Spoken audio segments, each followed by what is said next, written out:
Ochlik qiyin bo'lishi mumkin. Lekin sabr qilgan odamni Alloh yaxshi ko'radi. Ro'zani xurmo bilan ochish sunnat va baraka. Kichkina bo'lsam ham kuchim juda katta. Ichimda yuzlab donalar bor. Ramazon ham bizni birlashtiradi. Ro'za meni to'xtatmaydi. Men ibodat va yaxshilik uchun kuch olaman. Men Rayhonaman.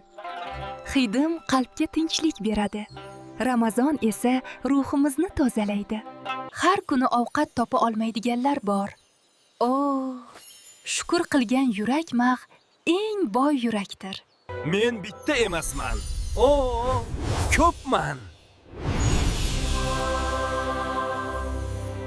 Biz ko'pmiz, lekin bitta shodamiz. Ramazon ham musulmonlarni birlashtiradi. Kichkina yaxshilik ham katta savob bo'ladi. Birlikda kuch bor. Har kun bitta yaxshilik qil. Obuna bo'ling, obzing.